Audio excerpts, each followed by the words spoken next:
when you have more yesterdays than tomorrows, you just hate to fail. You know, you just hate to. But you just have to keep, that's part of the human condition. You just got to keep up and banging your head against the wall and pushing the rocks up the hill.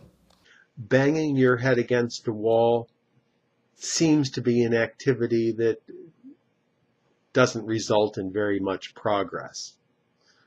Similarly, rolling a rock up a hill also indicates lack of progress because the rock will just roll back down the hill again.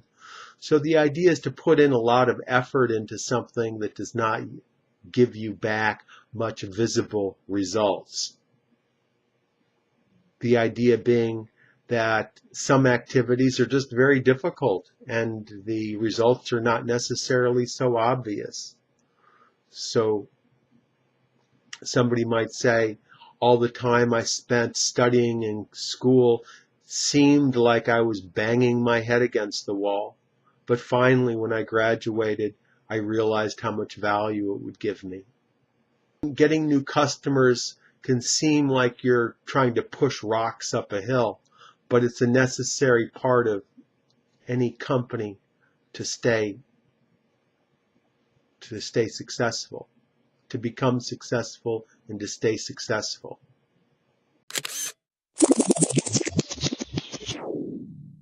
Before Mr. Mandela got so frail, I supported all of his charitable work in South Africa.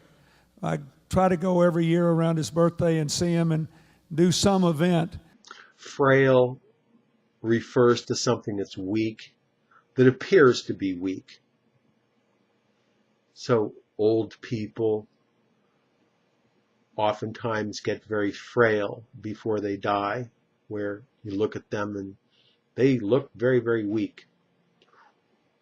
Or a boat in a storm seems very frail against the power of the storm. Or somebody can make a frail attempt to accomplish something and usually be unsuccessful because it's a weak attempt.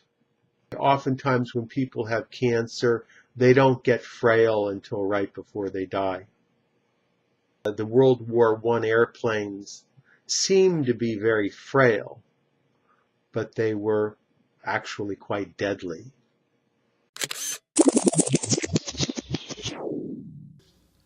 So when Mandela and I became friends, I said,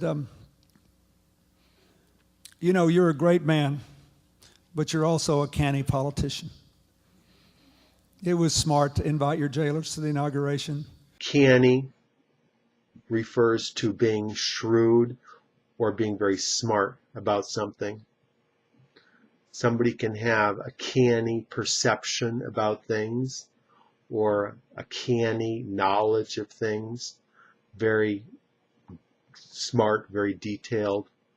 It also is similar to cunning, except canny does not include a negative downside. Canny is considered to be a positive quality. It's usually not associated with negative connotations like cunning or manipulative. Words like that might presume. Canny is also related to the word can, which means the ability to do something, and which also comes from an old word which means to know something. So literally, a canny politician means a knowledgeable politician. It's someone who knows what to do in a particular situation.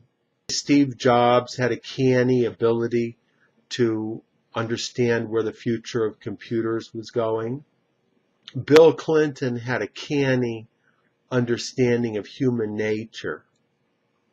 There's also uncanny, which seems like it would be the opposite of canny, but uncanny refers to an ability that's not based so much on knowledge, but on some sort of supernatural, superhuman ability that's beyond understanding. So you could say that somebody has an uncanny ability to learn new languages. And animals like cats and birds in particular have an uncanny ability to get back home again. For example, a cat might get dropped off 1,000 miles from home, and then somehow it manages to get back home again. That's all for today. Tom Taylor is an ESL tutor. He teaches English in the United States and outside, all over the world using Skype. He can be reached at his website, which is ESL-fullsteamahead.com. click on this link and check out his website and email with questions. Thank you, Tom, and I'll talk to you next time. Thank you.